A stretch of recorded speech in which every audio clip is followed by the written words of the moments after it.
కడ్లికాయ అంటే ఉడికేసిన శనగిత్తనాలు,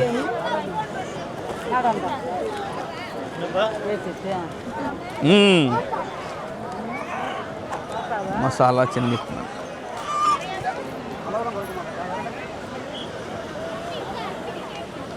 బాగుంటాయి. శనగిత్తనాలు ఈ బీచ్కి ఇవి సెట్.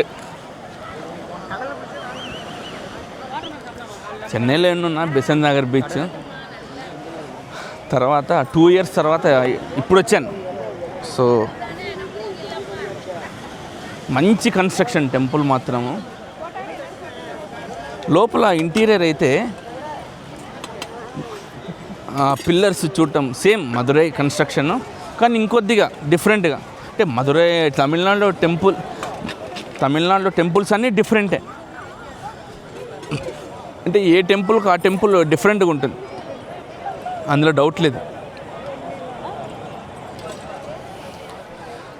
ఈ టెంపుల్ ఆ టెంపుల్లో కంపేర్ చేద్దామంటే అవ్వదు, కంపేర్ చేయలేము. చూసారు కదా నా బ్యాక్గ్రౌండ్లో ఇక్కడ నిలబడి గోపురం కనిపిస్తుంది. సో మీరు కూడా తెలుసుకోవాలి, చూడండి, ఎవరు మిస్ చేయదని చెప్పడానికే వీడియో చేస్తున్నా. ఇంకొకటి ఏమంటే రూమ్ ఛార్జెస్ వచ్చేసేసి తక్కువే, 3500 3 personsకి మేము తీసుకున్న రూము. అఫోర్డబుల్లే, స్టాఫ్ అంతా ఫ్రెండ్లీ. మీకు వాళ్ళే ఆటో అరేంజ్ చేస్తారు, స్వామివారికి దర్శనం కావాలంటే వాళ్ళే అరేంజ్ చేస్తారు. ఏమంటే డబ్బులు ఒకటి పెట్టుకోవాలి మనం. డబ్బులు ఒకటి పెట్టుకుంటే మంచి మంచి టెంపుల్స్ అన్నీ చూడొచ్చు అనమాట మనం, అందులో డౌటే లేదు.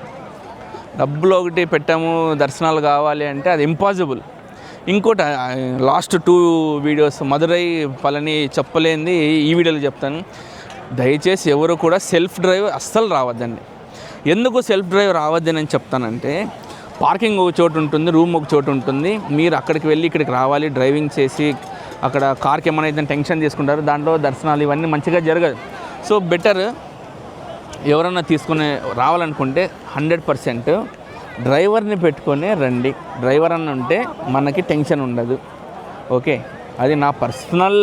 నేను యాక్చువల్గా ప్లాన్ చేసింది నా ఈకో స్పోర్ట్లో వచ్చేయచ్చు ఈజీగా 1300 kilometers అప్ అండ్ డౌన్ అయిపోయిద్దని. కానీ తర్వాత ఆలోచిస్తే డ్రైవింగ్ చేసి అవి పార్కింగ్ ఎక్కడో ఉంటుంది. ఇక్కడ మేము పెట్టిన పార్కింగ్ వచ్చేసేసి 3 kilometers అవతల పెట్టాం పార్కింగ్. టెంపుల్ దగ్గరకు కూడా అలో లేదు. సో ఇప్పుడు కార్ పార్కింగ్ పెట్టి అక్కడ రూమ్ ఫ్రెష్ అప్ అయ్యి గుడికి వచ్చి లైన్లో నిలబడి 2 o'clock కలిసిపోయి మళ్ళీ ఇవన్నీ రావాలంటే అవ్వదు. So never ever try to self drive. Driver అన్న ఈజ్ ద బెస్ట్.